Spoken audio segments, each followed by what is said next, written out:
Corey, at some point, I think I'm going to pick a movie that you're going to really enjoy. I'm not really sure when that time is going to be, but I feel like we're kind of on this like roll of a few movies that are just okay, that are just, it's what's going on that week. And, we went and saw Ready Player One this week. It's the big movie. It's the Spielberg movie. It's the only thing anybody's talking about this past week. And you were kind of okay with it. What'd you think? Yeah, man, it's like as middle as middle can fucking be. Yeah. And I think that's what our run of movies have been. Like, it's like buying a whole cart of ice cream when really like just eating a spoonful off your friend's sundae or something was really all you needed. Right. And then you're just left with the rest of the shit and you're like, God, I don't even want to eat it anymore. Like, I'm only eating it because it's here. Yeah. Like everything we've seen in like these last sequence of movies we've caught, like the trailers pretty much nailed it all. Right. And outside of that, there was your story, there was your plot. I mean, outside of a few things, like everything is already nicely summed up in 2 minutes, basically. True. And I personally was underwhelmed as well for what it was building to. It was something that was all over the place. It was billed as Spielberg's next biggest like masterpiece work of art, and except for the nostalgia stuff, which even to me, like I'm 38, like Atari shit is almost too old for me. I know of Atari. I played Atari here and there, but it wasn't like I had to go have. I wasn't like 10 when Atari came out and had to have an Atari. You know what I mean? Yeah, see, like I had to have an Atari. Well, okay. Well, and you're younger than I am. But they came out but I've been playing video games literally the moment I realized that my thumbs could hold a controller. Like I was like, oh shit, this is my bread and butter over here. Yeah. Like I'll never stop. I'll be 80 playing video games. Like I will be that guy that buys the next console no matter what. Right. I will always have the most recent in my house at that time. Yeah. Agree. Yeah. Same way here. Until fucking arthritis cripples me of that pleasure. Like I will do that. Well, by that time you'll have the Oasis and you just run around all you want. You won't even need controllers, man. You'll be fine. Dude, I'm gonna put that one of those body sensors on my dicks, man, and fucking go straight to the strip club. Yeah, well, except I think I said dicks in plural too, as implying I had more than one. Well, what nobody knows is you're actually Klingon and you have two dicks. Yeah, and you're from the future. It's fine. Okay, so before we get in deep with this movie, let me just go through the normal stuff. If this is your first time finding our podcast, welcome. You have stumbled onto, I don't know, it gets interesting around here, so hang on, you'll enjoy it. If you're one of our long-term listeners, we thank you for tuning in every week. We thank you guys for the subscriptions, the downloads, the listens. We love every bit of it. If you're not listening to us via twodadsreview.com, you can find us there. And from there, you can find all the links to where we're located. We're located on Apple Podcasts, Google Play Music, Spotify, Stitcher, TuneIn, Radio Public. And you can always head over to the YouTube channel, Two Dads Review. That's the word two, not the number two. We're not, we don't write our stuff out in leet speak. Sorry. That's just not the way we roll around here. We're too old for that. Yeah, leet speak. Yeah, oh, man. Dropping it. Wow. That's old school. Pull that shit back. Yeah. I can't believe that's old school because there's a time where I didn't know what that meant. Like I was too old already for it. Yeah, dude. I think I remember one time like in college, like someone like typing a whole fucking paragraph to me in like leet speak, and I just was like, I gotta fucking literally Google what the hell this motherfucker just tried to type to me. Like, God damn it. Yeah, that was the dumbest little niche ever. Which is hilarious because half of the names in this movie have threes where there's E's and zeros where there's O's, like their screen names. And I get that in the gamer tag, screen name area because someone already actually spelled the real word lethal, right, or something like that. Like I get that. Like that to me is being creative. But if you're gonna like make it a language like they tried to do a little bit, like always going at it like that. Like, I'm like, dude, that's just too hardcore. That's too hardcore. You got to tone that down. Can't do it. Yeah. So before we jump into the movie, I wanted to bring up a couple things. We definitely, last weekend, I attended Awesome Con all 3 days, Friday, Saturday, and Sunday. I spent a few hours a day there each day, probably more than a few on a couple of them. And if you are in the Northern Virginia, if you're in the DC area, if you're ever around DC this kind of weekend, I think it's Easter weekend. It's usually one of those two weekend on either end of it. Check out Awesome Con. My wife and I went there back when my son was 1, my daughter was 4.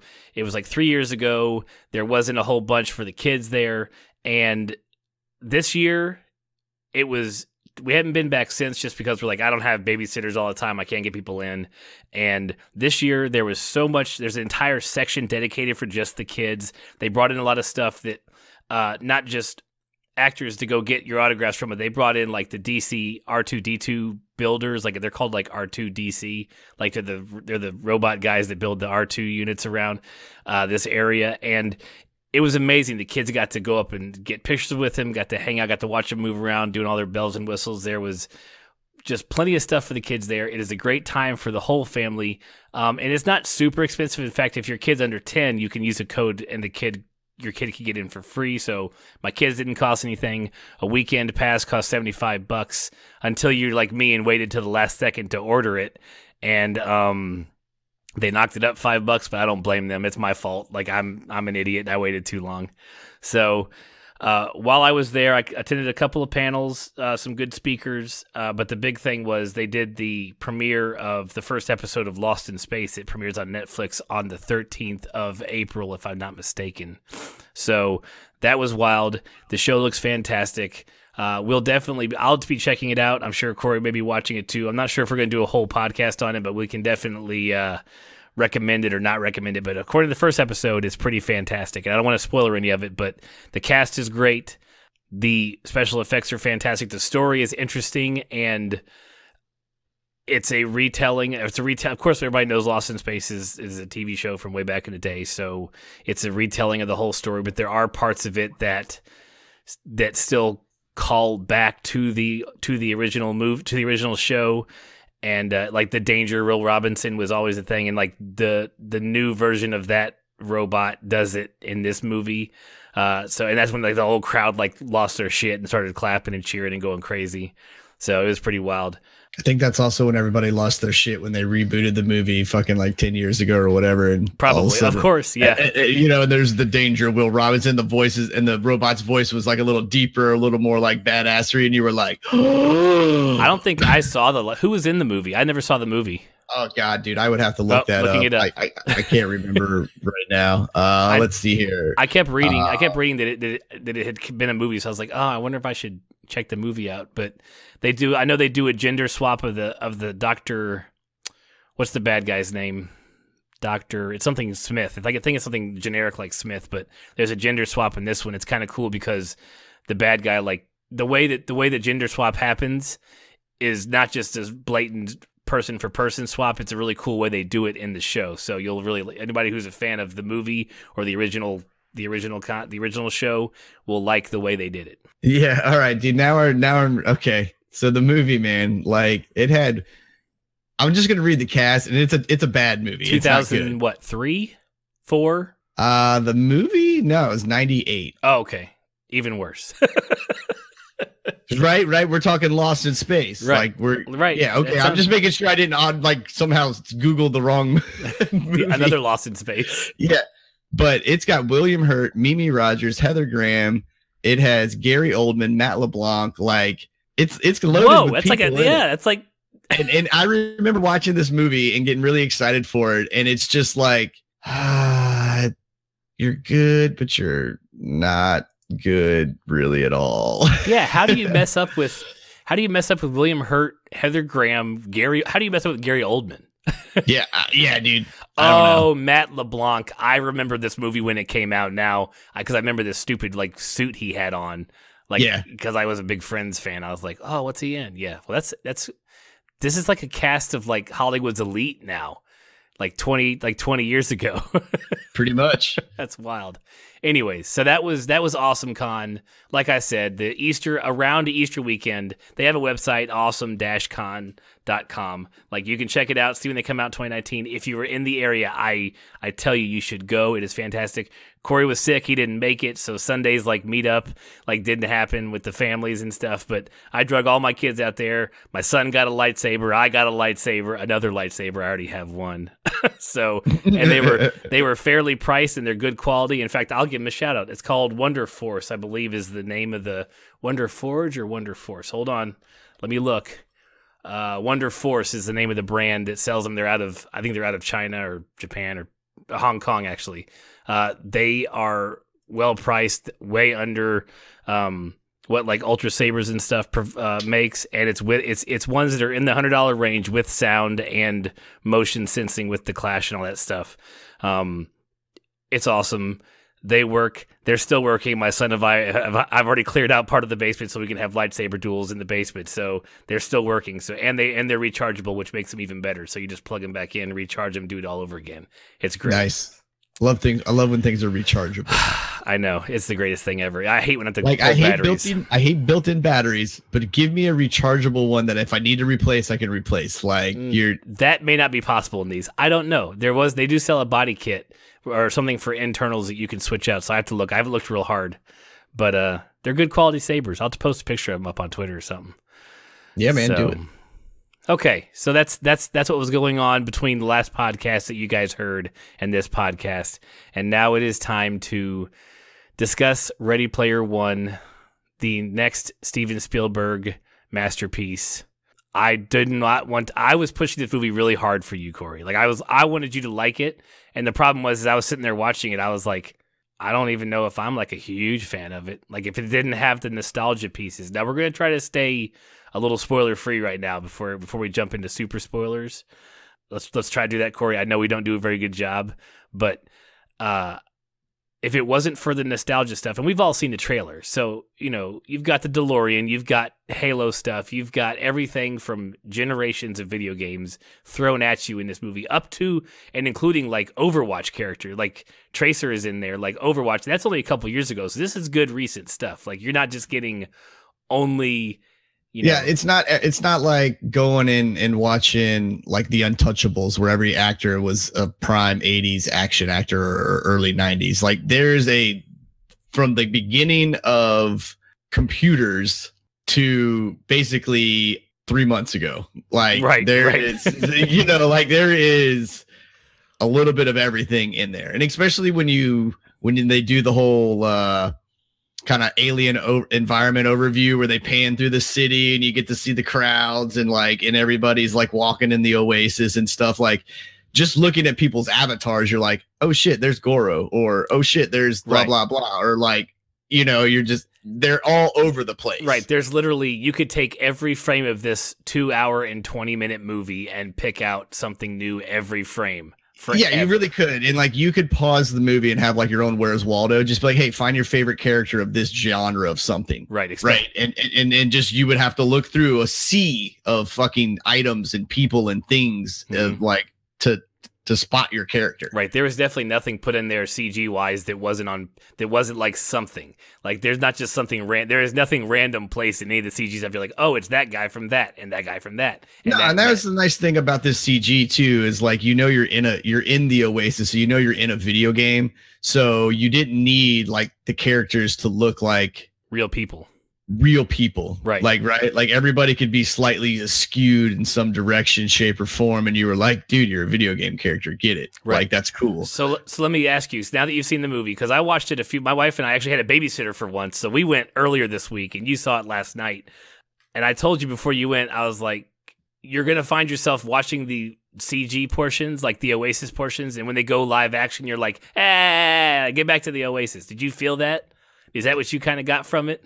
I mean, no, not really. I wasn't like, ooh, get back to the CGI, because I just was like, just end. I just wanted the movie to kind of be over with. But That's just because the story in it was so bland. Oh, it was so like for all of the nostalgia, for all of the eye candy, from all of the audio. I mean, anything in this movie was done to a 10. Mm-hmm. It was fantastic, but the story itself is so just standard, overused quest movie. This is just the same bullshit over and over and over again. Like, come on, guys. If you could have take a little bit of the creativity that you took for building this world and give it a legit story. Right. It's nothing right. And so, spoiler free, the story, the plot of the movie is like every other quest style, this is what you get at the end type movie. You will recognize it. It will feel familiar. It won't feel like anything different.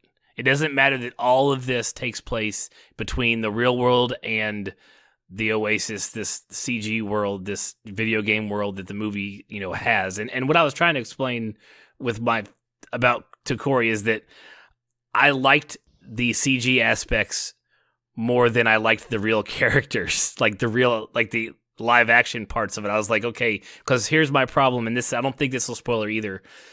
Every person plays the exaggerated part of their character. Like if they are the bad guy, he plays the goofy bad, just over the top bad guy. It's almost comical. Like it's almost like it's a joke. He's such a bad guy. The way he plays. Yeah. Like even their character, like in the Oasis, is like a megamorphified. Like, but I'm it's like big bad office dude. Right, exactly. What is he? He's just a super big bad office dude. Like, and then in the real world, he's a big bad office dude. Right. And then in the game, he's just like that times 10. Right. But even his character as his live action character, the way he chose to play it was so over the top and goofy. It was like, this isn't like, I know it's PG-13. I know we're appealing to everybody and their brother, but this could have been a way darker movie, and I think it would have been better. I don't say you need to rate it R. Dude, yeah. I'm not saying rated R, but I'm saying darker. Like the way he so the way the main bad guy, office dude, played his real life character, like shrewd and just like fuck everything. This is mine. I want it. Like that's how his video game guy should have been. Right. And he should have been and he should have been one step down from where he was. Like if he would have if he would have been on the screen and we would have went, I know you're the bad guy, but I can see how you're fooling the good guys here. Mm-hmm. Like if he would have done that instead of like, oh, you're just a flat out fucking bad dude. Like, okay, so what else are you going to be now in the Oasis? Right. Just a super bad guy? Right. Like, in fact, I would even hesitate to say that like the way he played himself in the Oasis, because he didn't like, because this is the standard bad guy who doesn't like what's making him money. Like he doesn't like the video game. He doesn't like having to go into the video game. You know what I'm saying? He doesn't enjoy it. Yeah. So he may have every bit of gear and have everything he could possibly want, but he doesn't like it. So I would say his CG character almost was less menacing and maniacal than his live action person, than his actual real person was. He was more just like normal bad guy in the Oasis. That's how I felt. Well, that's true. Well, that's what I'm saying. Like he played it so hard in the real life character. Like when you got to the dream world, the Oasis, like what else were you gonna be then? Right. He seemed subdued, right? Yeah, like you were either gonna be some like an amplified version of it where you just be like walking around like, yo, bro, or you were like not a bad guy. Yeah. I don't know, like I know you are, but you're trying too hard, so I don't want to buy it. Almost, what's even funnier is like he's almost so maniacal and such a just. He should have been like a super hot girl, like in the Oasis, like just because he could be, like his character should. Yeah, be. Like that's what he should have been, dude. Like in the Oasis, he should have been like either pour some sugar on me, stripper pole dancing, like bad girl, right? Like where you're just like, holy shit, Jesus Christ, man! Like what's it gonna cost just to get a fucking slap in the face? Like holy fuck, mm-hmm. Or he should have been, I still believe he should have been like completely his opposite gender in the Oasis. Yeah. But he should have been like the beacon of hope. Like, you know, like where he's like the ray of sunshine to everything, where just in the real world, he fucking hates every moment of this. And like, all he wants to do is just end it, you know? Right. Like, Right. And then his maniacal bad guy character would have because it would have had a split from his other maniacal bad guy character. Right. It'd have been a lot more deep than bad guy suit and bigger bad guy suit with armor. Yeah, right. That's exactly what he was. Like he literally jumped into the Oasis and he was like, just make everything fucking steel. Yeah, just put me in a business suit, but make it armor. Yeah. That's all I need, man.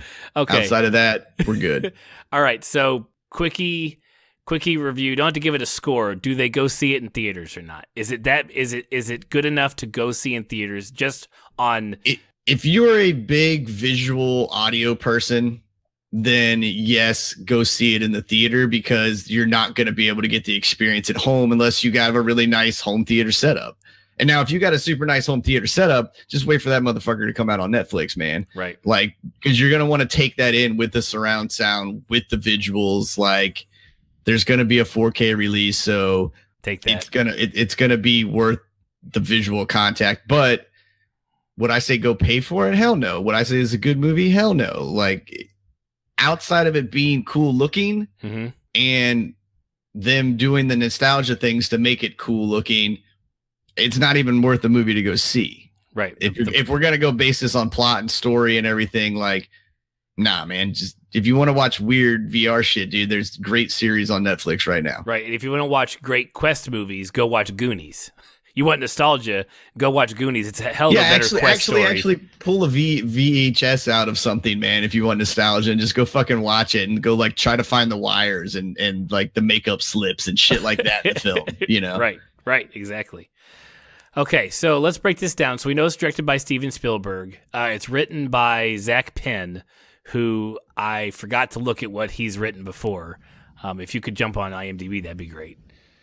And Ernest Cline is who wrote the novel and also either did a version of the screenplay or helped with the screenplay, but I believe he was the one that initially converted his novel to screenplay. And it came out, I think it came out like in 2000. Oh, what did it do? When did the book come out? Why did I not doing this research before the podcast? I don't know, man. I know, it's bad. I don't know why you didn't do any of that. I'll cut all this out because it'll sound like I don't even know why you're talking about it. I mean, I just give some people some background, you know? Yeah, well, you did. Ernest Cline wrote the book, and then he wrote the first screenplay. Oh, 2011. Okay. So the book came out in 2011, according to my quick Google I just did. So it's fairly recent. It's not super recent, but it's one of those things, because of what it is, you could always upgrade it to the most. You could reboot this movie every 10 years and completely change the movie, at least the Oasis portion of it, because you could just keep adding new stuff, adding new things to it, and knowing. Yeah, whatever the future of the future is, and then you can just update it with the characters from today. Right. You know. Right. And our lead characters. So Ty Sheridan plays Wade. Wade Watts. He is. You guys all know him from Cyclops in the new X-Men movies. He plays the younger Cyclops. He also his character in the Oasis is named Parzival. Olivia Cook, who is from here goes. Go ahead, Corey. Where's she from? Well, she is from Bates Motel. Yep. That's where I know her from. But she is just one of the most beautiful women who was ever created on the face of this earth, man. Like, I do not care. Like, I have a complete crush on Olivia Cook, man. Like, what does she play? What does she play in Bates Motel? Because I never watched Bates Motel. So in Bates Motel, she was Norman's friend. Mm-hmm. And kind of like love interest, but she had a disease. I can't remember what the disease is called in Bates in real life, where she has to be on an oxygen tank because she has fluid buildup in her lungs. Okay. Oh, and right. so she's kind of like helpless too, but girl can rock an oxygen tank, man. But she played I don't know, man. Like, I love the way she played the character, because she was like brave and strong. And even though she had all this bullshit going on too, like, you still kind of saw her as like a meek character. Like, she was good. And then obviously, you know, she's in Ready Player One, and of course I was just like, yo, my girl, where's my girl? Like I give you the pass on being the stereotypical. I'm not okay. So we'll go ahead and get into this as we come across them. So her name is Samantha in the real world, and her Artemis? Yeah, Artemis is her name, but what do you her Oasis name? Yeah, her Oasis name. What is the term? Tag? Avatar. Duh. Her avatar's name is Artemis. The E spelled with a 3, of course, because why not? Anyways, but like cool, man. when it comes to like standard when it comes to standard characters in every movie like this, she plays my character is like super different than me in the real world, and as my avatar is really different from me because I don't think I'm pretty, and I don't think this, and like I'm such a ho-hummer on the outside. And then like when he meets her, you know, because even in the movie she makes points, she's like, you're not gonna like what you see in the outside world. Oh yeah, no, yeah. When they were all dancing, he's like, I want to meet you, and she's like, you'd be disappointed. Yeah, I'm like, can you be any and more I'm sitting there stereotypical? like going, there is no way anybody in this world would be disappointed. Girl, you fucking walk out with your hair half gone and fucking thrown in the mud and tarred and feathered, and you would still be a 10. Right? She's yeah. So it's that and she is not the only one who falls into this. You already have the bad guy. Yeah, like let's face it, man. Like in this relationship, she's settling. Yes, she's not. She's not the one going up. Like Wade is the one going up in the group in the pecking order, right? Yeah. So it's like, what are you doing? I mean, so all these characters. So Ben Mendelsohn, who is the guy who plays the big bad, Sorrento is his name. I think Sorrento is his avatar name too, because he's not original whatsoever and hates the VR stuff in the first place. Everyone knows him. Everybody who watches Star Wars Rogue One knows him as Krennic. He's the guy in the all white uniform in the Star Wars Rogue One movie. Like he was the one other big bad. He's good at big bad, and the actor plays a great big bad. Like he was great in Rogue One. He was just over the top goofy in this movie, and not on purpose. And dude, I think it gets back to almost like Steven Spielberg. Like Steven Spielberg's not relevant anymore. Wow. Okay. He's not. If you keep putting out shit like this is just grasp at like me trying to be in touch with what's going on right now. Okay. And he's not. And that's the way his character is played in this movie. Like he is completely out of touch with everything. And it's so over the top that it's just ridiculous. You're like, even my grandpa would get some of this shit, man. Like, come on, dude. Like you're just being naive about it. You're actively trying not to learn this shit. Like you would just happen to have to know that, like a song that plays on the radio all the time and you know all the words to it, but you're like, never once paid for that. Never once bought that CD. Don't know where that came from. Right.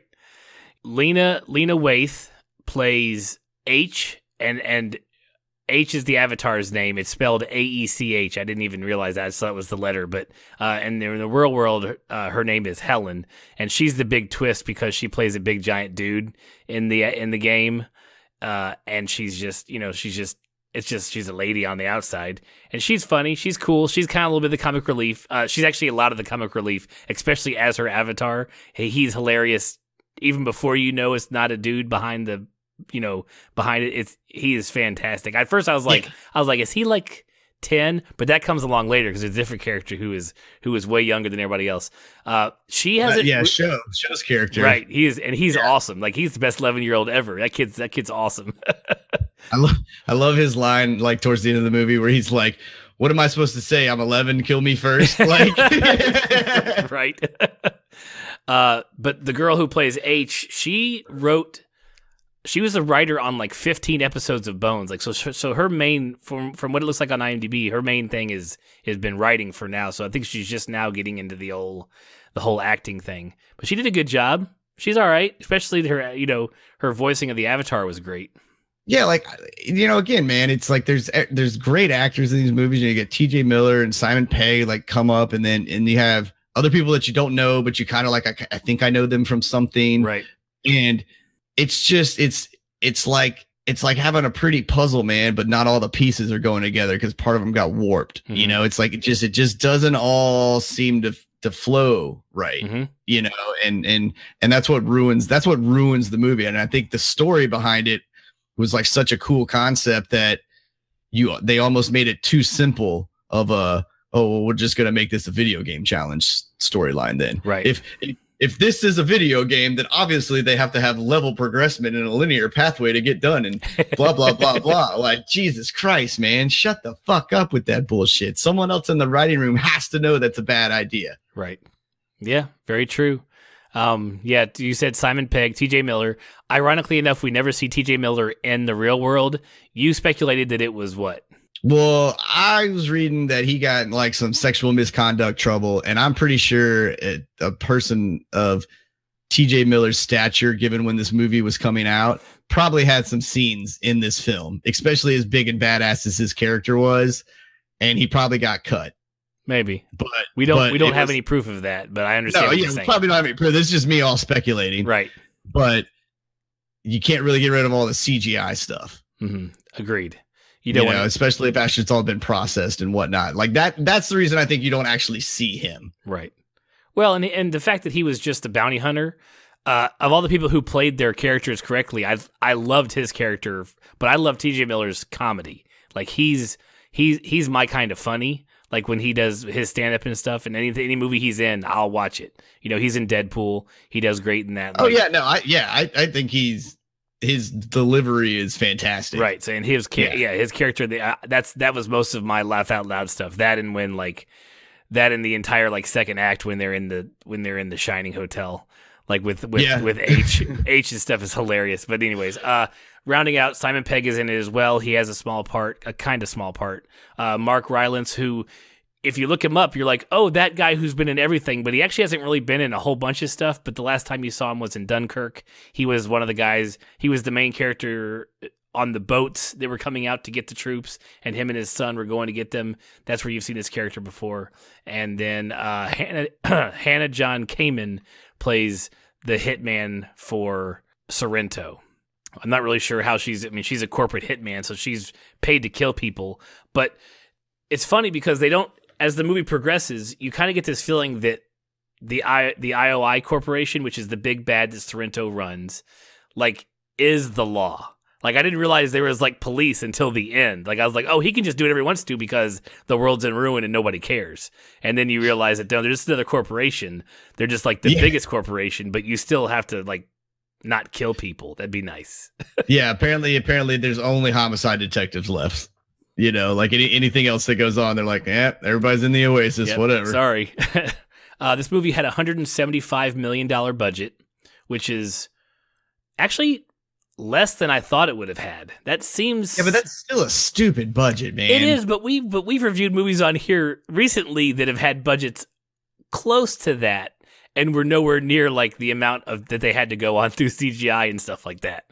Well, that's what I'm saying. Like, I mean, they're paying for servers at this point, you know, with it, but like that's still a massive budget to get anything. But I mean, it's Steven Spielberg, dude. Like, he's gonna walk in and they're gonna go, "Hey, our low, like, is your low today 150 or what? What numbers are we shooting above that today? Like, where are we at here? You know, like, I'm pretty sure they just start him off at 200, and he's like, okay, and just goes and does what he does. And then if the movie comes out to be 220, they're like, okay, here's the extra. Or if he actually hits it under, they're like, oh, fucking thank God. Oh, he made it under 200. Jesus Christ, we're under 200. Okay, maybe he'll be in touch this time and make something fucking relevant. Well, it's already made 242 million worldwide right now. That's what I'm saying, dude. Like, and it shouldn't. The movie should not make that amount of money. We're so hard on movies. Yeah, we're not pulling any punches. It should not have made that much money. It's fun to look at. And you know what? I bet you it's not going to be a Black Panther. It's not going to be one that stays at the top for weeks on end. It's going to knock off. As soon as you've seen it, you're like, okay, I've seen it. Like, I got the nostalgia now. I don't need to see it again. Yeah. No, like, there's going to be movies that are just going to crush it that are coming out here soon that are big blockbusters, and they're basically and it's going to be showing Steven Spielberg like what a blockbuster is these days. Mm-hmm. And like, I don't know why I'm so mad at Steven Spielberg for this film, but I am. Right. Because it's like, I known what he does, and it's like he just is putting out shit that he just doesn't give a fuck about anymore. Right. Like, I just feel like he's at like 1 foot's out the door with everything he's like kind of like got to like, oh, I came up with this cool idea. but I'm good. I don't really want to put any more effort into it. Like, and especially when you watch some of his other stuff, like where, you know, that he was never crazy with camera angles or do anything like that, but there was always a good story. Mm-hmm. The story was always good. And I just don't think he's living up to those stories anymore. Right. Well, I mean, the last thing he directed was The Post. So, I mean, The Post got like, it was definitely up for Best Picture in the Oscars last year. So, but I mean, he doesn't do it. I mean, he doesn't do a lot of movies. Like before that, it was the BFG, which was, you know, that was, there's not a whole lot. You're right. Like he did Lincoln with, oh God, Daniel Day-Lewis. Yeah, I was like, he's got a three person name. Right. It's only like I was like, it's like you always have to say his full name. You can't just be like, yeah, that's Daniel over there. Like even if you're his friend, you're like, that's Daniel Day-Lewis. Right. It's him and serial killers who get their full name, or you know, big assassins that get their full name used all the time. Right. Seriously. You know I guess what disappointed me the most is that Steven Spielberg. I don't know if you know this. He loves video games. And does a whole bunch of stuff. In fact, I remember when we first got the Wii way back in the day, whenever the Wii came out, and we were playing Boom Blocks, and we realized that it was like consulted on by Steven Spielberg. Like, and he's done a lot of consulting for some of the Medal of Honor movies or Medal of Honor video games. Like there's like 12 titles of video games under his belt when you go on IMDb of like things that he's had direct contact with. So he's a video game fan. So I can see why they were like, oh, Spielberg should do this movie. And he was like, yeah, I should do this movie. And it's okay.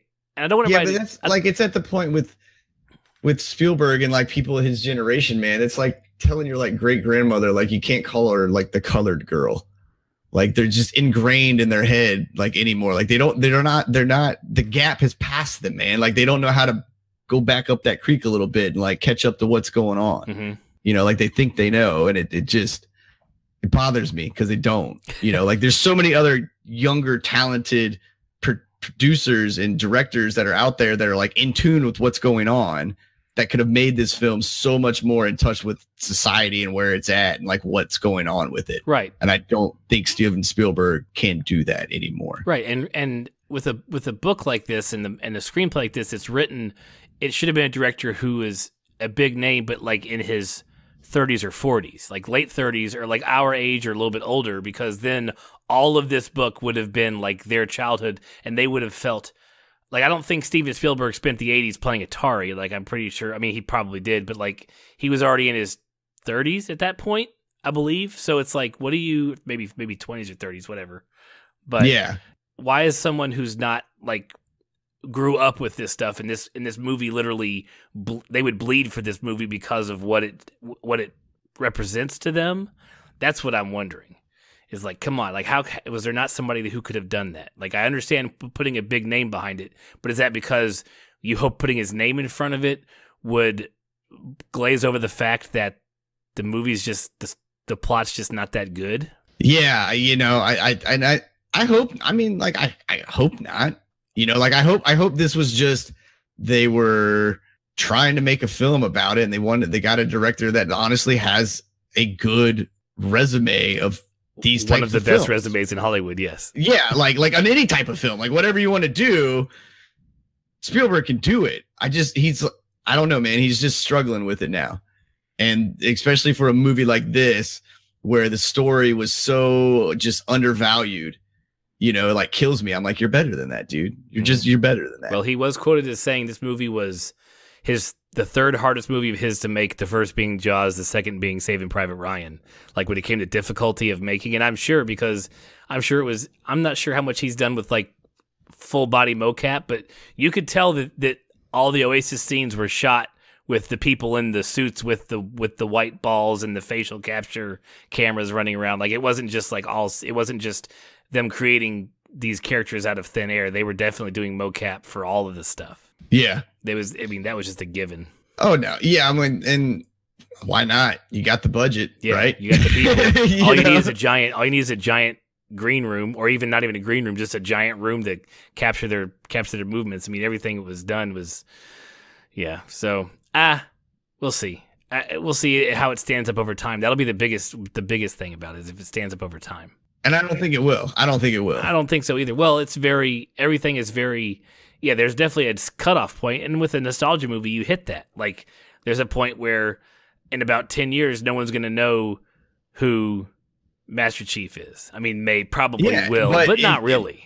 Yeah, but it's also like if you would have had a good story with it, then yeah, this movie could have stood the test of time because it would have been cool because parents would have shown their kids and been like, this is the shit that I played. Like, you know, like Aiden, my son, could watch this movie and it's get at least 70% of what's out there, you know, and that there's some stuff that completely go over him.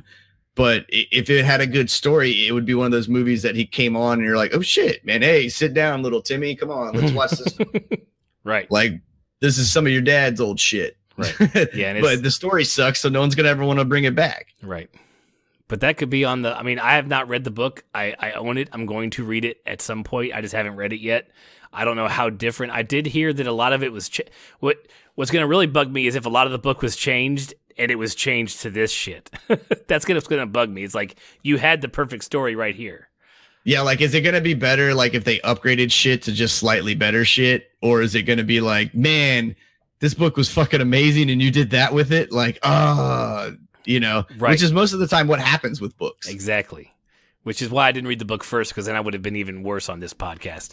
And I also read really slow, so there is no possibility of me reading it first.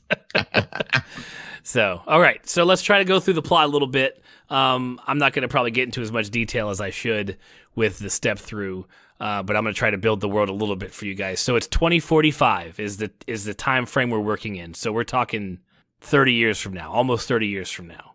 And you know, in this universe, because it has all of our nostalgia in the game. So it's definitely not like some alternate timeline of anything. Yeah, no, it's definitely, hey, we just fast forwarded real life. Right. World is overpopulated. People are living in pretty much just slum conditions everywhere, every major city and all the suburbs. It's like trailer parks on top. I mean, it's like trailer parks, but if they were trailer park high rises, which means just parking another trailer on top of that trailer all the way up. Yeah, it's like being in like a major city in Brazil. Yeah, like that's what it reminded me of. Except it's like that's nicer in Brazil. Probably, yeah. I mean, they were literally trailers. It was great. So you get introduced to Wade Watts. You learn that he's an orphan. Well, an orphan. Both his parents are killed, so he's living with his aunt and her string of boyfriends. And his aunt plays redneck, trailer trash, exaggerated character, just like everybody else in this movie. So they live in a trailer. Everybody lives in a trailer, but not everybody's all trailer trash. But she is like when you think of trailer trash from the South in a movie, she is that times 10. She's got the high-waisted shorts with the, you know, the perm going, and she never left the Lynyrd Skynyrd concert. No, she like she was trying to get there and then wrecked and never bathed afterwards and went back home. Yeah, it's that bad. And her boyfriend's the standard. Her current boyfriend is the standard mullet redneck, beating on her, or, you know, abusive to her nephew. You know, he sleeps on a sleeping bag on top of the washing machine. Like, it's just, everything is just so, it's so exaggerated. The world doesn't even feel real. Like, the real world of the movie doesn't feel real. And it doesn't. It's like,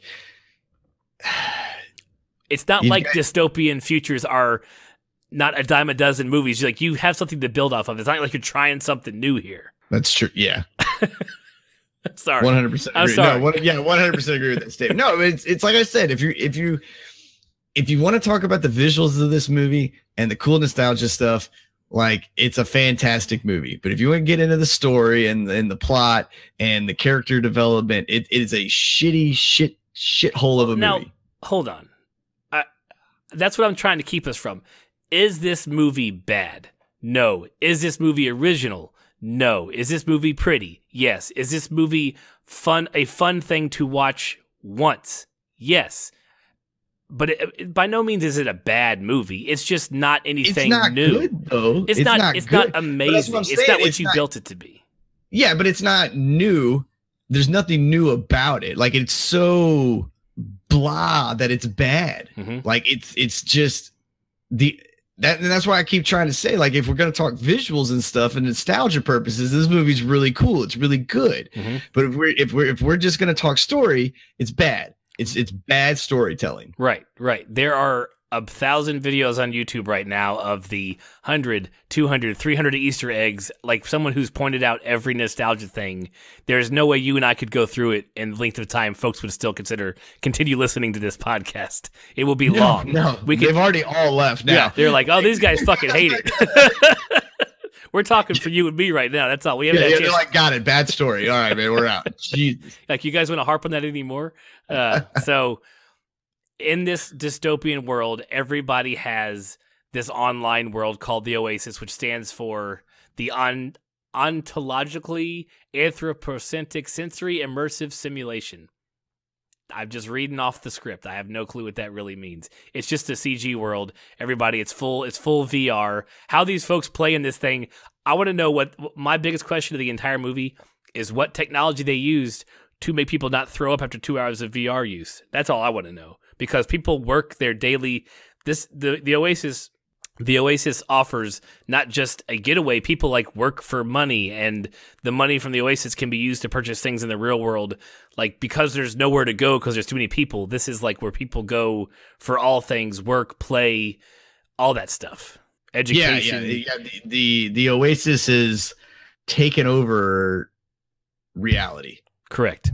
Yes. Like, it is become jobs, it's become schooling, it's become recreational play. It's everything you would normally do in real life, just with an avatar over there now. Right. If your world wasn't a dystopian trailer park, which is what it really is. Yeah. Like, Mad Max looks good to this movie. That looks good to this world. It really does. We meet Wade Watts. We learn about all of his problems. We learned that his dad named him Wade Watts because it sounded like a superhero name, like Clark Kent or Peter Parker. It was the double. Man. So we met Wade. We know Wade. He's got his little trailer set up, he slides down from his trailer and works his way into more of the junkyard, into where he suddenly has the back of a van, like a delivery van that has all of his gear set up for the Oasis. And I want to know, my other question, other than VR vomiting, I want to know what their bandwidth is and how people have, what is your network setup, guys? I want to know what, you guys are way past the gigabit line. How are you guys getting all this to all these poor ass people? Is the internet free? Is this preaching on why there shouldn't be net neutrality? Well, it's probably the service itself is free, because remember there was that whole scene. Right, he's like, the Oasis doesn't. He's like, you could make tiers, gold tiers. He's like, and water could be the highest level because the Oasis, because I'm an idiot and that sounds fun. Right. But I think all of that's free, and it's the components that cost money. Correct. You're right. The Oasis is owned by Halliday, and correct. There is nothing monetized about the Oasis itself. Access to the Oasis is not monetized. Yeah. And that's the big thing. In fact, one of the things that threw me, that already made me turn off in my head when I was watching the movie, is Sorrento. Sorrento? Is that his name?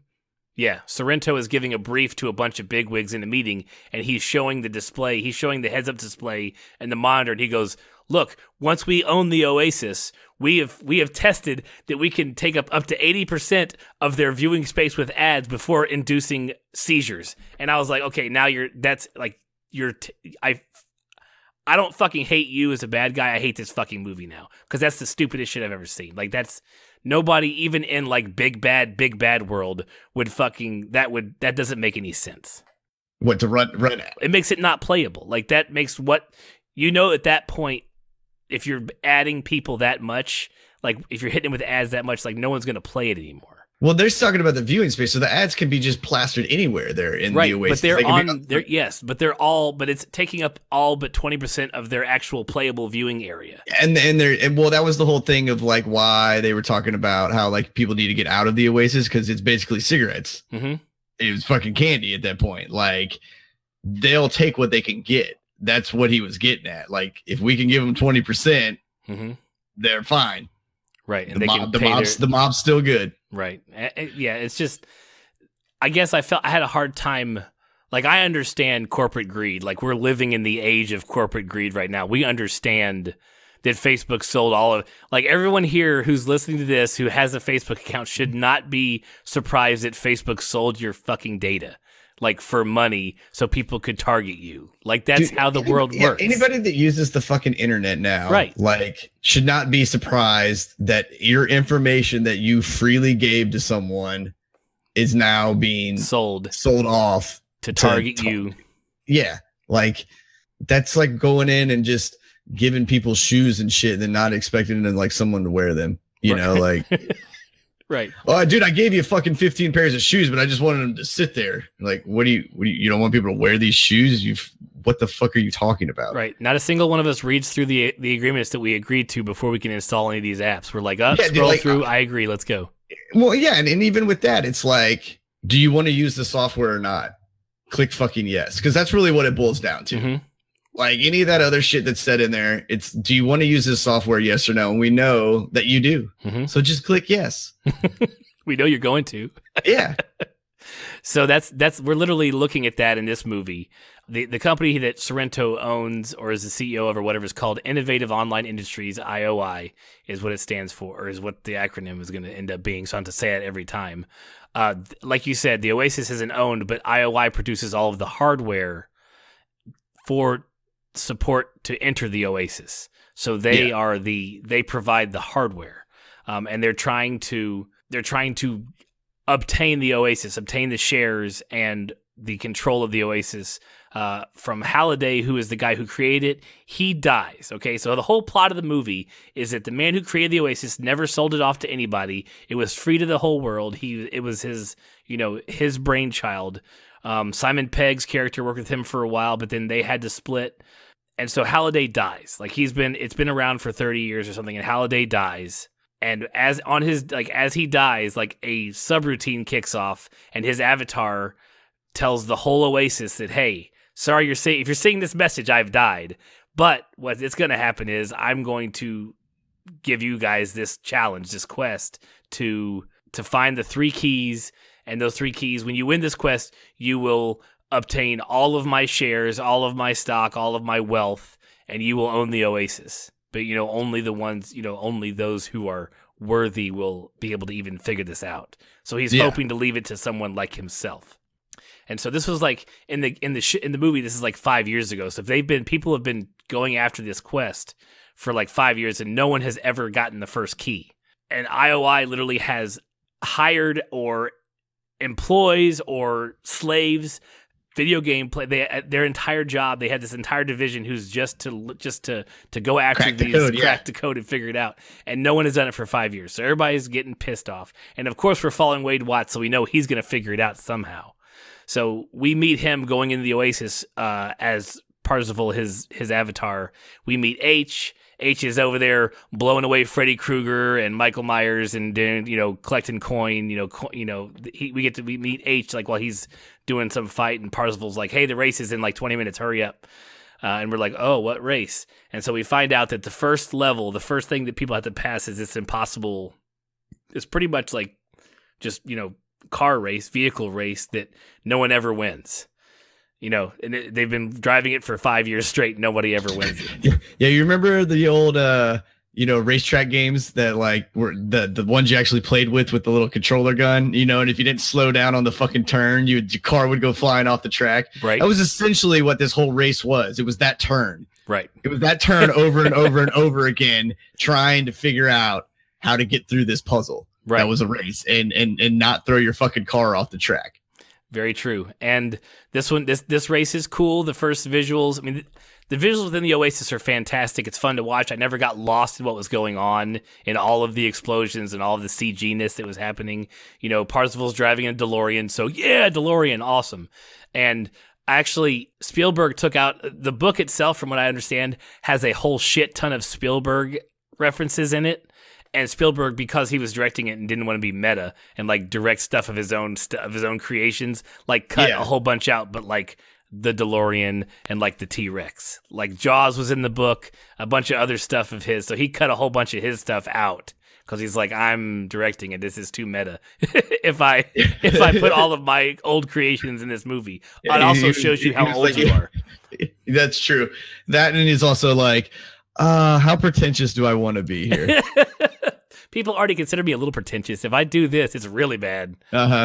So Parzival is doing the race. He comes across Artemis, who is like this female avatar who's like real famous in the Oasis, and she's racing in the race with him that day. He's doing well. She's doing well. H is driving he's driving Bigfoot, like the monster truck Bigfoot. Like H is driving that. He doesn't make it all the way through. Doesn't make it towards the end of the race. So it's pretty much down to Parzival and Artemis. Parzival at the very end, like by the time you end the race, like King Kong has been smashing shit for like a quarter of the race towards the end. And at the very end, he pops up through the track. And like you could see like finish line behind him, and like everybody who goes over him gets smashed. Just freaking King Kong smashes it all over the place. So Parzival stops his car, gets out. He's not going to. He didn't. His goal was to make it to the gate before King Kong smashed through, but he didn't. So he stopped. He's like, I'm not going to win the race. He doesn't want to get zeroed out because zeroing out in this game is when you die in the game, all of your shit resets back to zero. You got to start from scratch again.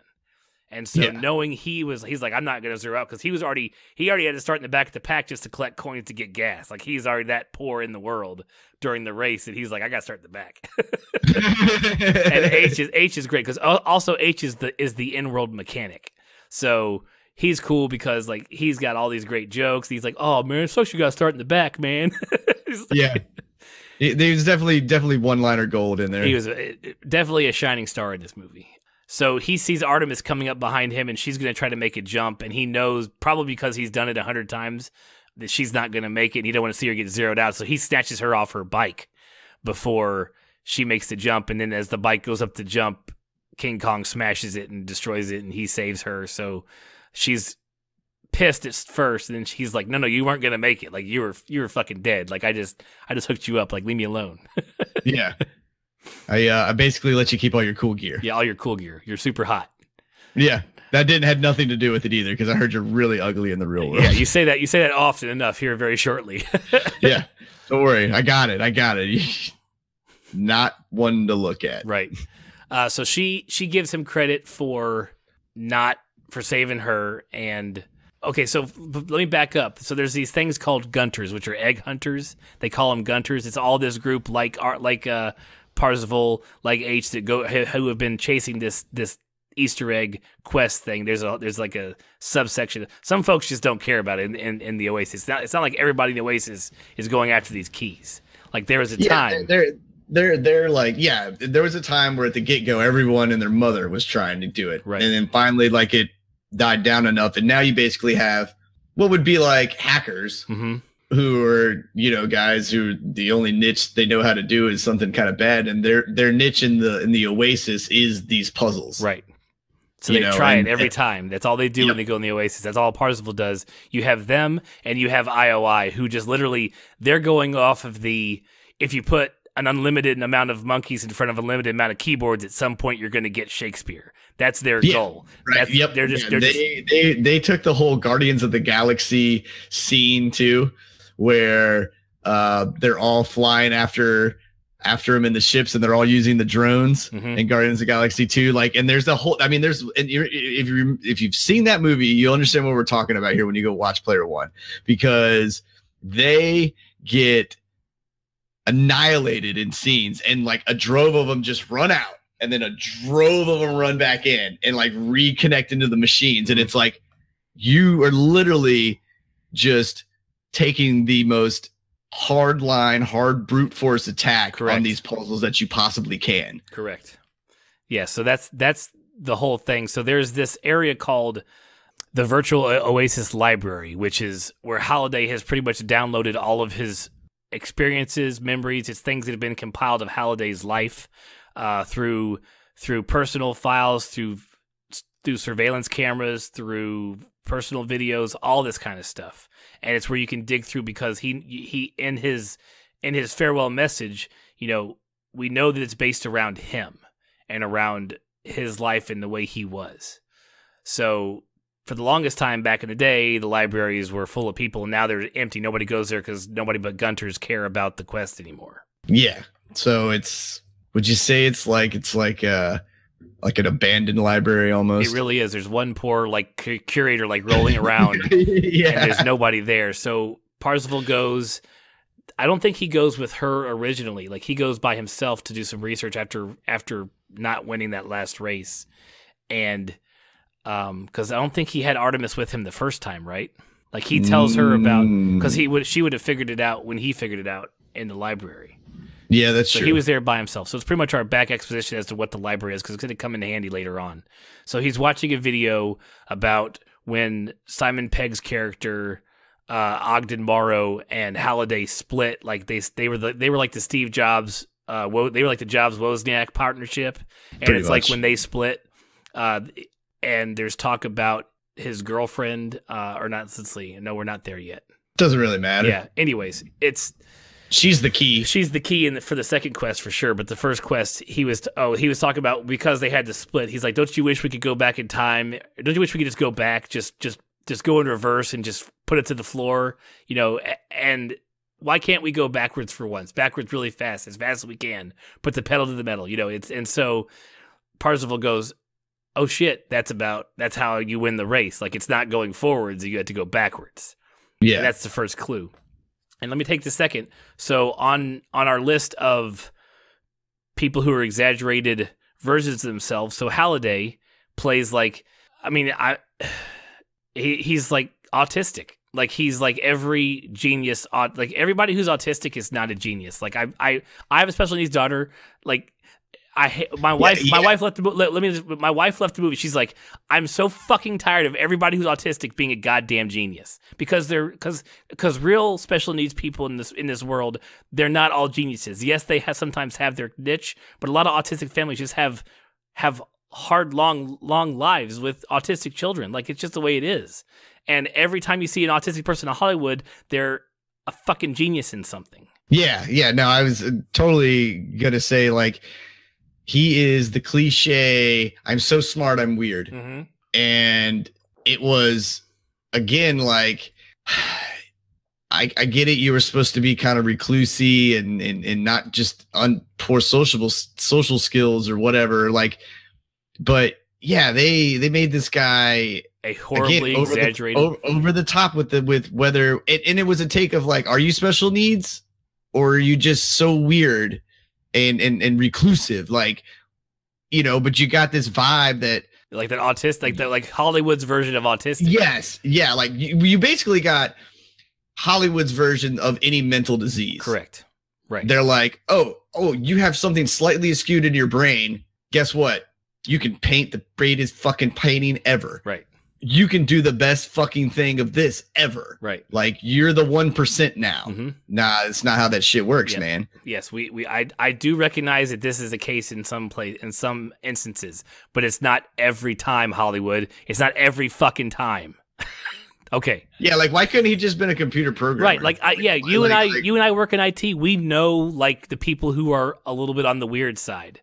But they're not. Yeah, they're not that weird. Like they're not Hollywood weird like that. Yeah, like that's the over the top. And I have to believe because these actors are really good actors. Like this is one of those times where I'm pretty sure that this is direction.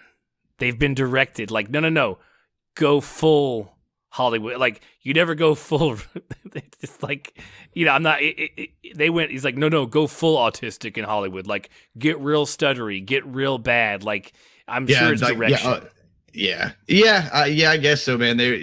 But again, we've been saying it the whole time. Everything is over the top. Yeah, and this is one of the times where it's every person except Simon Pegg's character, who's just kind of normal. But Simon Pegg is pretty. I don't know. Maybe he didn't have a long enough part to be any weirder than he was.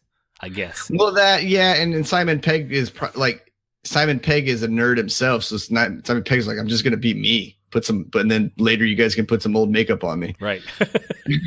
Right. Really bad old makeup, actually. I was dude, wow, guys. Like I was like, that motherfucker is not going to age like that at all. Right. By the way, they did better old makeup in this week's episode of Legends of Tomorrow on CW.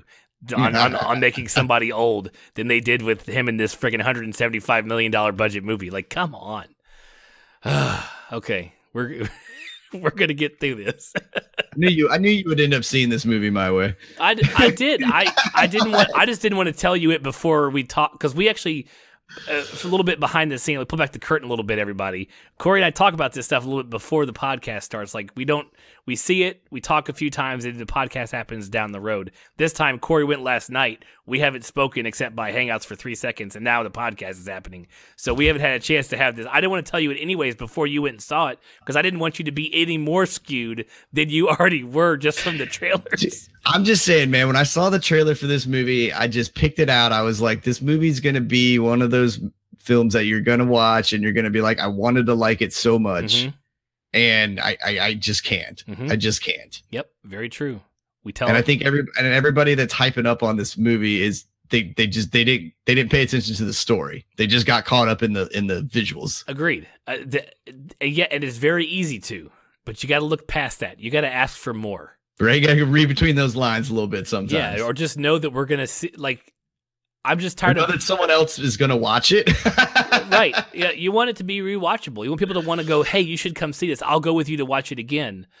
I'm tired of Hollywood thinking that we're all stupid. Like, I know there's dumb people in this world. I've met plenty of them, but we're treated so childishly in Hollywood by Hollywood with the way they look at the people who are reviewing their movies that this is okay to them.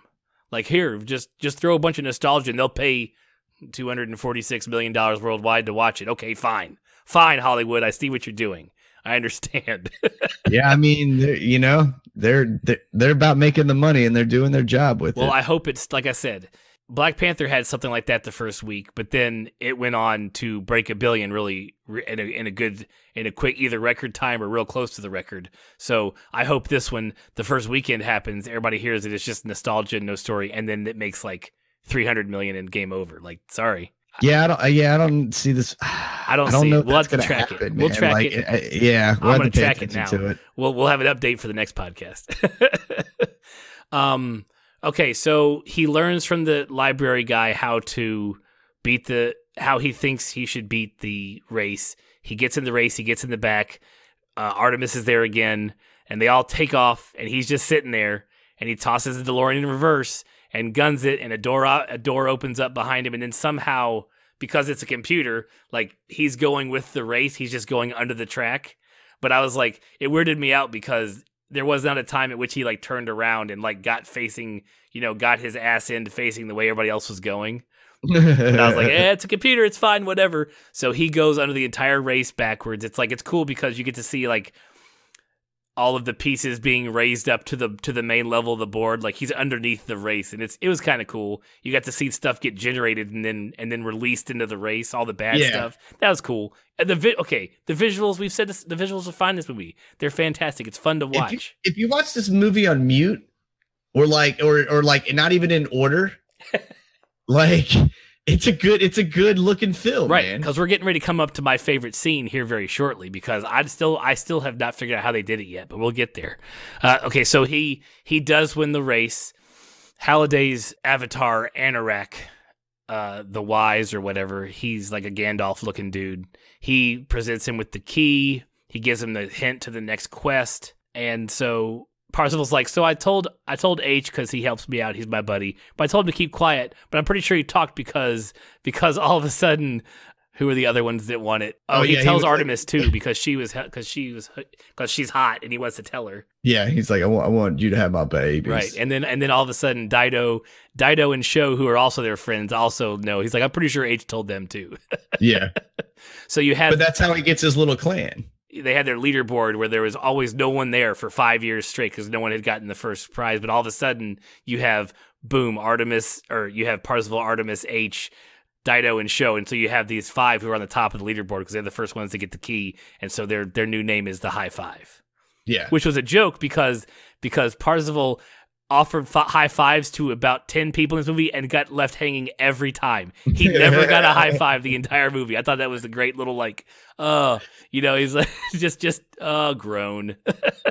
Yep. No, and it's cool when movies do stuff like that. Like, I appreciate the little effort that goes in then, like the continuity. Right. Well, and if you'd put in half the effort into your nostalgia and continuity you did into the plot, we'd be having a whole different podcast right now. That's true. So let's see. He goes back in to the archives from the clue he was given at the end of the race. He goes back into the library, talking to the curator. Artemis is there. We find out that Kira, the wife of Simon Pegg's character, is the key. She was somebody that Holiday had gone on one date with back in the day, and he wished that he had taken the leap with her, but he didn't. There was a whole scene about him, like a date he had with her in the Oasis, I believe, or whatever it was. I don't remember. Something like that. But she's the key to the next one. Yeah, because she was the only reference that he ever made. Right. It was the only save file of the reference, and basically he went on a date with her, and him being as weird as he was, because she said like she wanted to go dancing, so we watched a movie. Like, I love that too. I was like, that's such a great way to put every nerd or person who's like not comfortable in the date.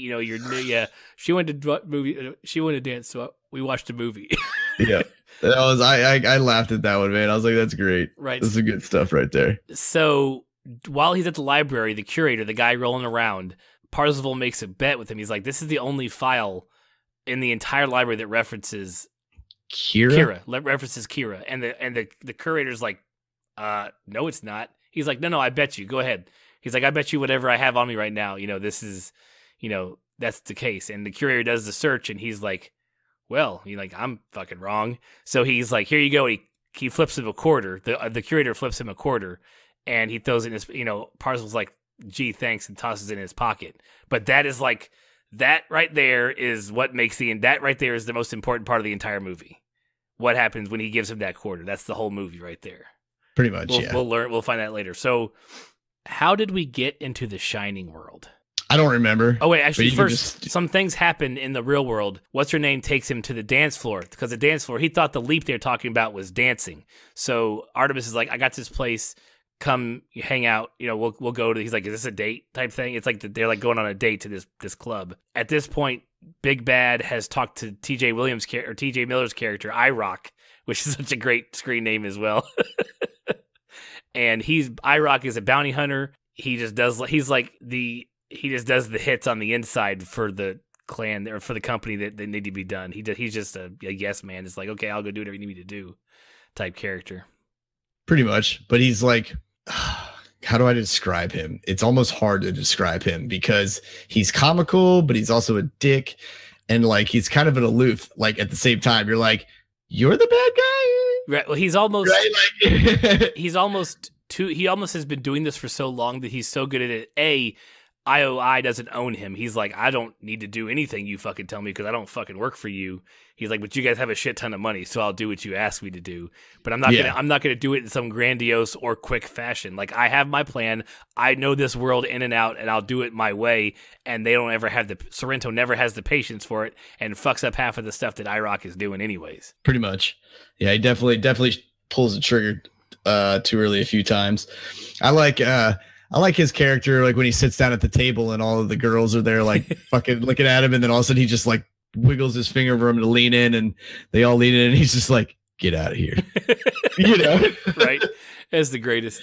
Yeah, he has some great scenes. He was also in his bad guy way. He was the comic relief on the bad guy side, as he was the bad guy version of H. Really, just when it came to comedy. So they're in the dance floor. They're doing this like gravity free dance, like. Artemis and Parzival are, and during this he confesses that he likes her, and he tells her his real name, Wade. My name is Wade, and she freaks out. She's like, you cannot use your real name here. Like the whole point is that nobody knows who you are. You can't use your real name. And IROC is doing some listening in with whatever bounty hunter tech he has that he can hear what they're talking about on the dance floor. So he gets that. Sorrento, at this point, busting up IROC's whole plan, breaks in via in the Oasis and corners Parzival, and this is where he offers him to work, come work for me. I'll pay you $1 bajillion trillion more than you could ever want. if you just come find these last keys for me and then give it to IOI. Yeah, I mean, they basically were like, we have all the money. I can literally give you any number you can think of. Because like I remember, because what did he say when he's like 3 times my normal fee, and he's like, fine, just get it done. He's like, oh wait, I should have said 5. He's like, is 4 still on the table? Is 4 still on the table? Yeah, that was IROC. Yeah, that was great. Yeah, that was hilarious. That's nothing worse than that in the business world, where you like lowball yourself on accident. You didn't realize that you lowballed yourself with what the guys were like, where you thought your high was actually their low, and you're like, son of a bitch. Parzival pretty much just tells him to fuck off. Like, he's like, I'm not working for you. I'm not going to turn the Oasis over to IOI. So he's like out of there. And at this point, Sorrento orders his aunt, like he kills his fucking family. Like he goes in, like he sets a hit up on the family.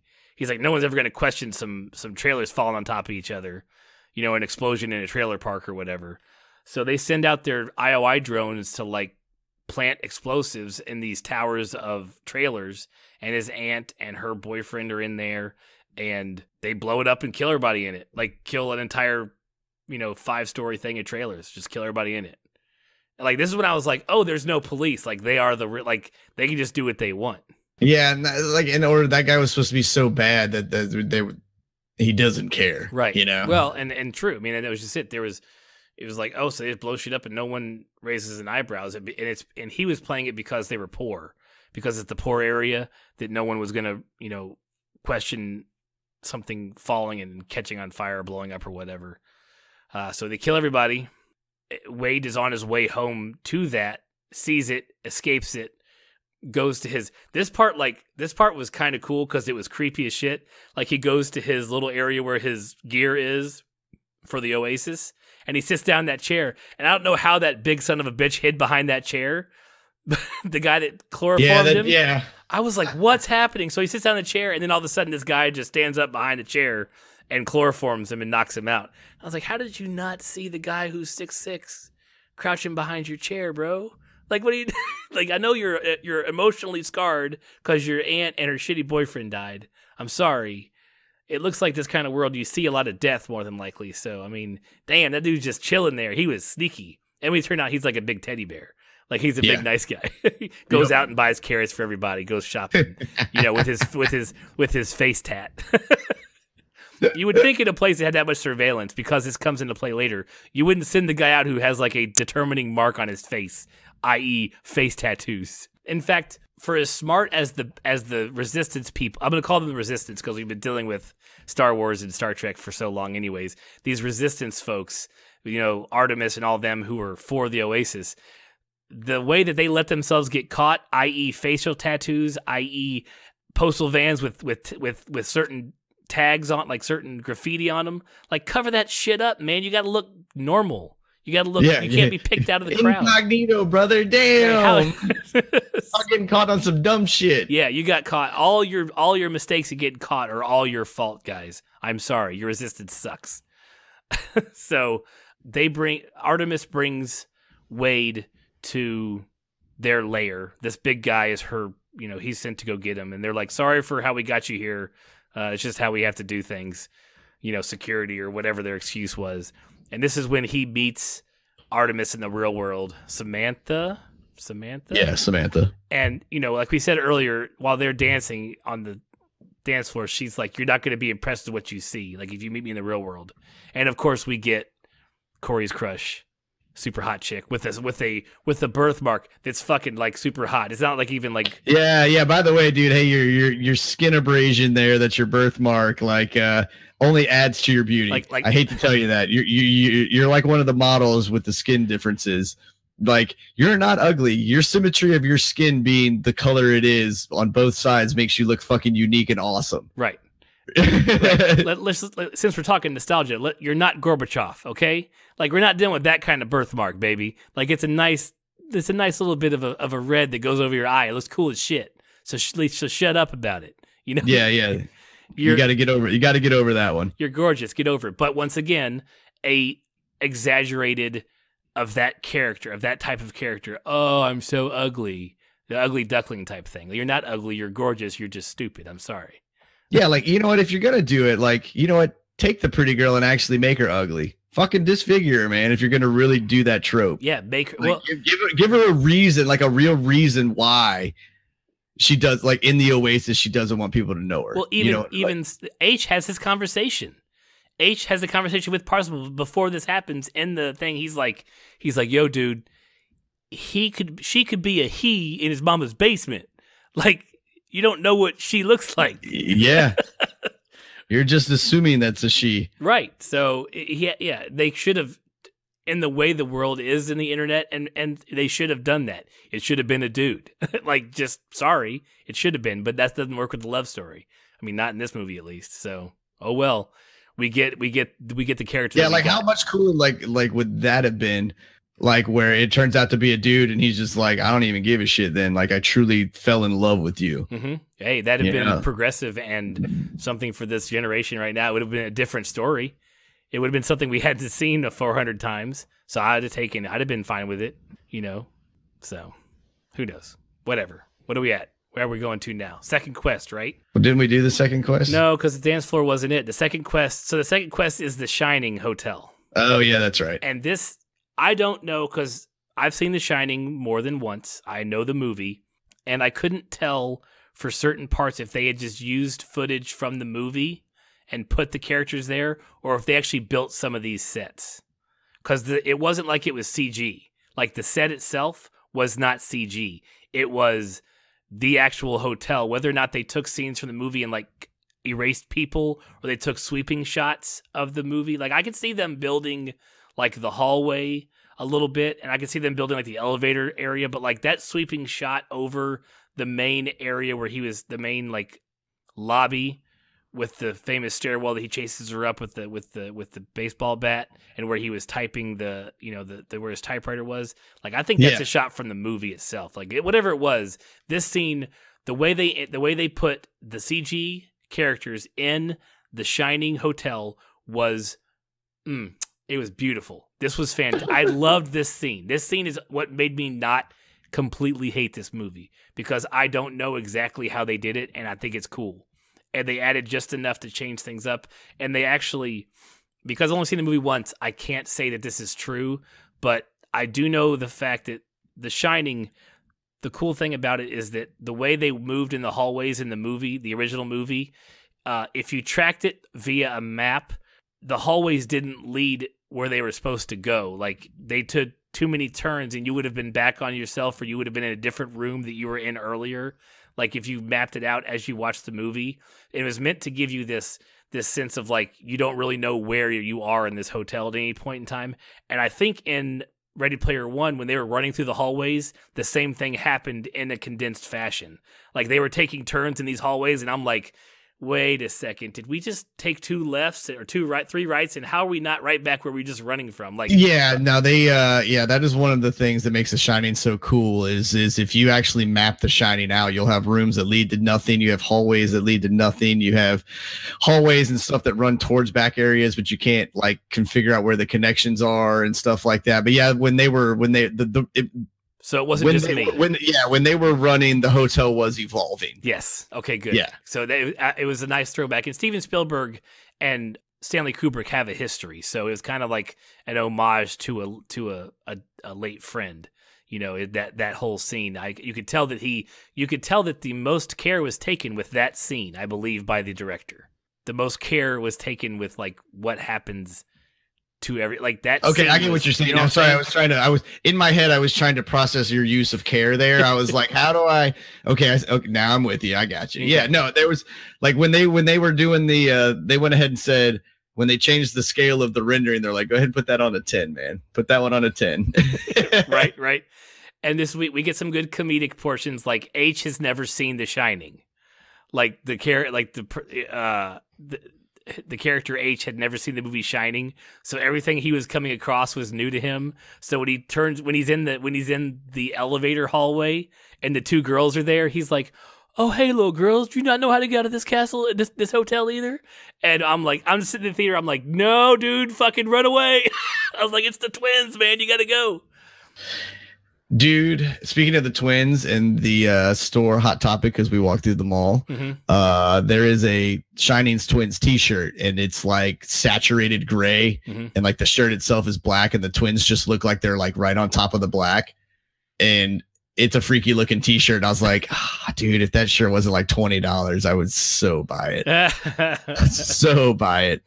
Right. But yeah, I actually it was fun because I walked the mall before, and then I was like, oh, I just saw a t-shirt. There they are in the movies. Nice. That's hilarious.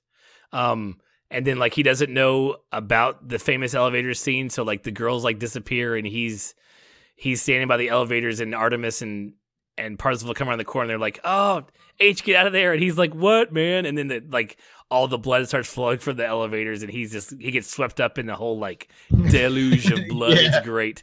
I've never seen The Shining. Oh man. And then of course he gets swept into the room with the old lady. Like first she's like pretty naked lady. He's like, "Oh, hey, naked lady." Yeah, I like how he was like, "All right, I guess I'll just go with it." Yeah, I really enjoyed this scene.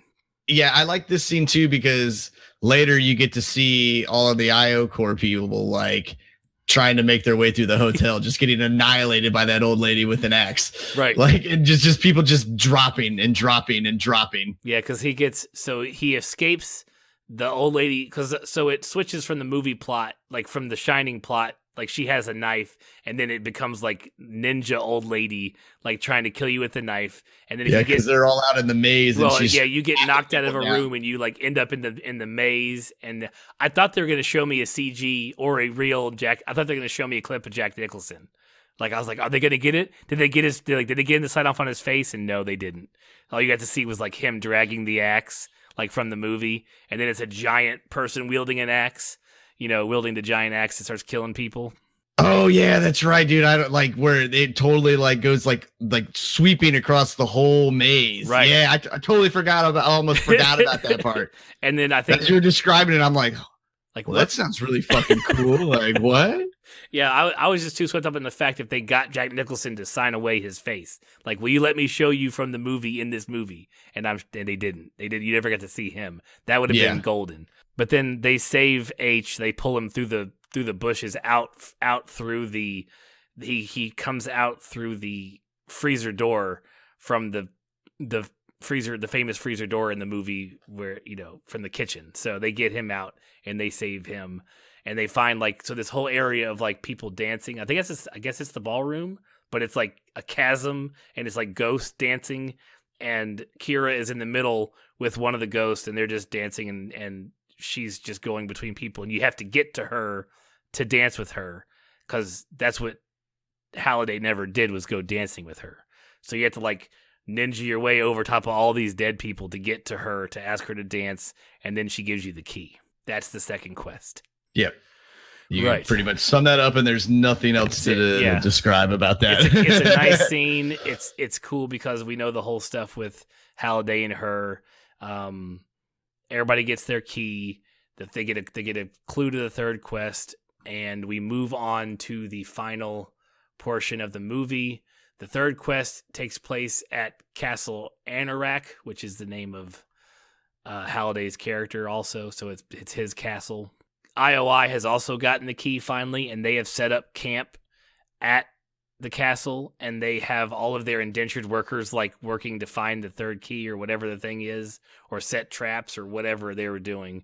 At some point, Artemis gets captured by them, and she's in indentured servitude as well, like at IOI, because they have to get, so she's inside. I think, did she get herself caught on purpose? Was that the whole plot?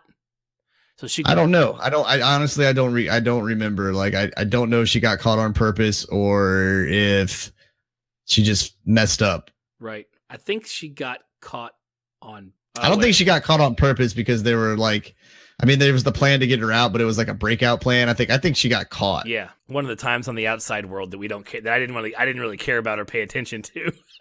No, honestly, like after the first 15 minutes of the movie, like you could have just stayed in the Oasis until the last 15. Mm-hmm. Pretty much. Like there was no need to ever bounce back out. Right. Because at some point during this time, you get where Sorrento pulls Parsifal into his office via like holoprojectors. So he's in his office as Parsifal, and that's when he sees the fact that he's not only a big bad guy, but he's stereotypical. He has his password like taped to his chair, like his giant awesome chair. And that's how they get the backdoor into his program when she's inside. Yeah. So she's like, I got his password. Yeah. She's like, how much of that do you remember? Because they end up catching him one time when he logs out from the castle.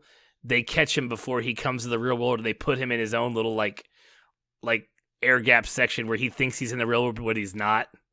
Yeah. That was kind of a neat scene. And Saito is there, or Daito and Sato are there, like holding a gun to him. Or no, Daito is there and Parsifal is there, but he's there as Wade. I don't know. It's a lot going on. The whole point is Parsifal raises an army. There's a giant nostalgia battle. While she's in the headquarters, she's there to figure out, this is one of the elements that they use to make this big barrier. I forget what it was called, but like IROC is the one that set it up. It's a big giant field, like a force field, so nobody can get in while they're trying to figure out this last quest, which at this point we've realized that it's an Atari system. Like you just literally line up in front of an Atari and you're trying to play the right game. And if you're not playing the right game after a minute, you get zeroed out. So all these IOIs just throwing their drones of people at it, trying to figure out which is the right game. And they finally figure out that it's a game called Adventure. Even though they're playing it, the guy beats the game. Like after a minute, he doesn't get zeroed out.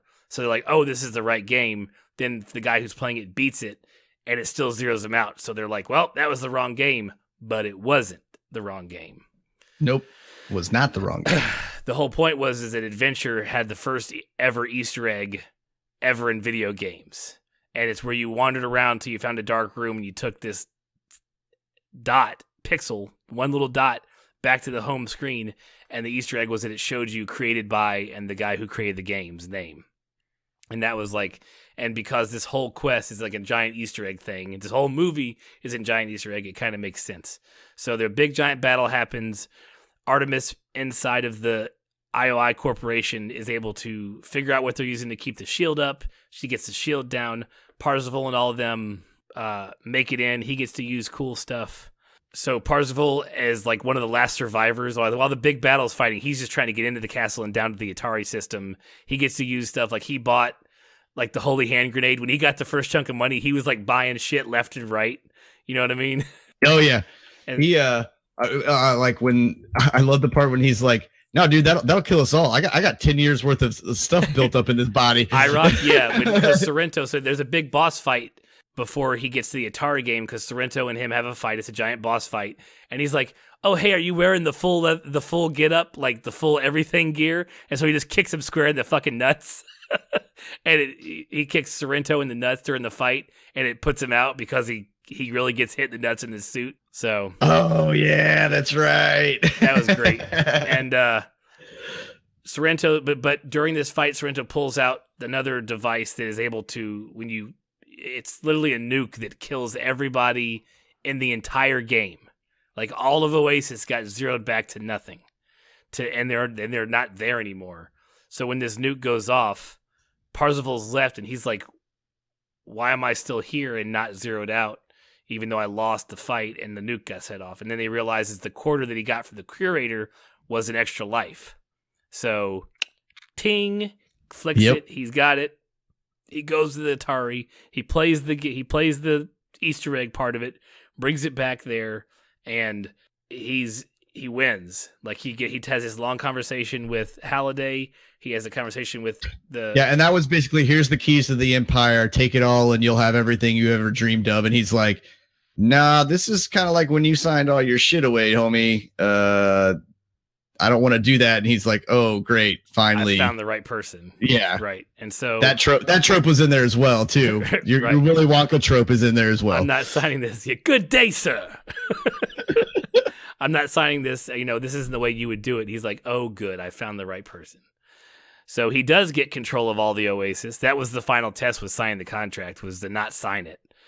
He gets control of the Oasis. Sorrento and his hit lady, who killed his aunt and stuff, they get arrested. So this is when you actually see there actually are police in this world.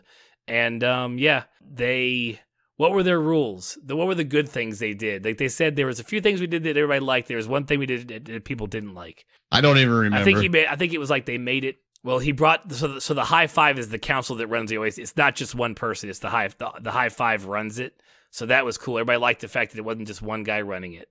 But then they also shut down the Oasis on Tuesdays and Thursdays, so people would actually not play the game and get out in the real world, which people didn't like. But they're like, too bad. I own it, so I'll do what I want to with it. And Wade gets the girl, and that's the movie. So nothing out of the ordinary. Sadly. Oh, and they make the statement that the people need to spend more time out of the Oasis because you see him getting kisses, and having intimate contact and other social experiments like handshaking and saying hello to other human beings. Right. Right. So, and that's the movie, and it's okay. It's got an 80. God, it's got a 74 on Rotten Tomatoes for the critics, and it has an 80 audience score for Rotten Tomatoes. So the audience score is higher than the critic score. Metacritic has it at a 64, IMDb has it at a 7.9, and CinemaScore has it as an A-. So I'd like them to ask these same, I'd like them to test these folks again after seeing it another time, after the first time you see it, Yeah, but I don't think a whole bunch of people see movies like that twice, man. There's like a very select, I would say there's like less than 2% crowd that's double takes on movies. True. Now, maybe that number may be increasing slightly with MoviePass because MoviePass is the shit. But not that we're sponsored by them, but we would love to be. Yeah, MoviePass. You wanna get to talking, man. We are always here to listen. We love your service. We love your cards. I love not paying for movies. $10 a month. Well, at least the plan that I have is $10 a month. They run something if you pay for the whole year, it's like $6.99 a month. I was like, man, should have gotten on that one. But yeah. So next week, what are we hitting next week? Actually, what are we hitting in like a couple days, Corey? Rampage? No, not yet. Next one is... Damn it. No, that's the only thing I'm excited for. It's the only thing I can think about. The next one, you're going to have fun because you're taking me to a horror movie at night. So I'm going to pee myself a little bit. We're going to A Quiet Place here in a day or two. Oh, yeah. That's right. Next week, guys, look for A Quiet Place. Actually, probably later this week, look for A Quiet Place, depending on when this thing goes out and I get done editing it. Yeah, we're excited. I'm excited that I think it's got a 99 on Rotten Tomatoes right now. Like everybody loves Quiet Place right now. So I'm interested to see if it looks like the trailers look like a new fresh take on, that kind of, it looks like a horror thing I've never seen before. But I hope it looks interesting, and hopefully the only thing that'll tear this down is if the first time you see the monster, or you never really get to see the monster, because I hate that shit. Mm-hmm. If you're gonna terrorize me with the monster whole movie, you better be showing me the monster. Right, you can tease me for a little bit of the movie, but about halfway through, I need to see it. Yeah, I need to see it in full glorious detail, tearing someone's throat out. Yeah. Yeah, that's what I need. So I'm excited. I can't wait to go see that one. We'll bring that one to you later this week, guys. And as always, thank you to all that listen to us ramble and rant. We've ranted for a long time. There's a lot more rant than there is movie review on this one. Yeah, but I think we got it covered. I think we covered it. Yeah, I think we gave a good idea as to what it is. So we will catch you guys next week, and hit us up at Twitter at 2dadsreview. Follow us, hit that subscribe button on our podcast. Make sure you know when the new ones come out. We'll talk to you later. All right, guys. Thank you. Take care.